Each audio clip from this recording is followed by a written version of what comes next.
আসসালামু আলাইকুম।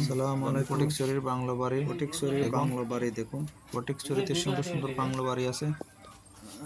এখানে দেখুন আমরা আসছি ঘোরার জন্য। বাংলো বাড়িতে এখন যাচ্ছি, প্রবেশ করতেছি। এদিকে এই যে সামনে দেখতেছেন, ওটা ঘর।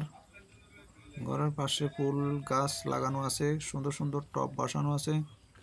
এখানে দাঁড়ালাম, পরিচিতিগুলো আমরা মুভ করলাম, উপভোগ করলাম, দেখলাম বাগানের দৃশ্য দেখতে যাচ্ছি। এদিকে দেখুন আমরা এখানে ছোট ছোট কাঁটা আছে এদিকে, তাই ঘুরে যাচ্ছি। এগুলো লেবু গাছ, এই গাছগুলো দেখতেছেন, এগুলো পেয়ারা গাছ। আরো ভিতরে যাচ্ছি আমরা ওইদিকে। এসবগুলো এটা ধরছি যে আমি পেয়ারা গাছ, কিন্তু আমরা প্রচুর গরম পড়তেছে, রোদের মাত্রা আসছি। দেখুন এখানে আমরা কাটার জন্য হাঁটতে পারতেছি না, তাই ঘুরে ঘুরে অন্য দিক দিয়ে যাচ্ছি। এগুলো দেখুন গাছগুলো সবগুলো, এটা হলো আম গাছ, আম্রপালি, মালটা, তারপরে জলপাই গাছ আছে, আম গাছ আছে, তারপরে পেয়ারা গাছ আছে, বিভিন্ন ধরনের গাছ আছে। এখানে দেখুন ফজলিকা আমও আছে, আম্রপালি বেশি, তারপরে ফজলিকা আমের চারা কম। দেখুন এই বাগানে যাচ্ছি আমরা, ভিতরে আরো ভিতরে যাচ্ছি। এগুলো কাটার জন্য হাঁটতে পারতেছি না।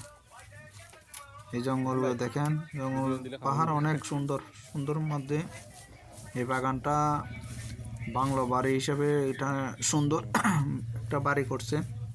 এখানে দেখুন আমরা আরো যাচ্ছি। এগুলো হলো আকাশি গাছ, ওখানে কিন্তু ইয়া গাছ না, ওগুলো আকাশি গাছ।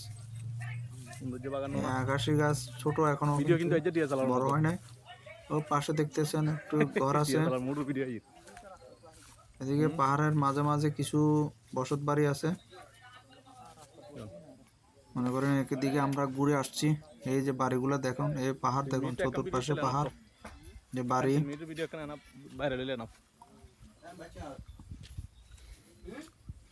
আমরা আবার বাংলোতে যাচ্ছি, ওইদিকে বাংলো দেখেন। এই সরু পথ দিয়ে আমি আবার বাংলাতে ঢুকতেছি।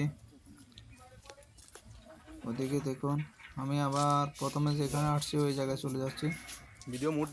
আমার গাড়ি দাঁড়া করানো আছে সামায়, আমি আবার গাড়ির পাশে আছি।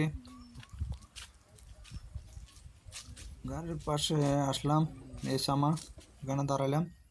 দেখুন সামাতে অনেক গাম ধরে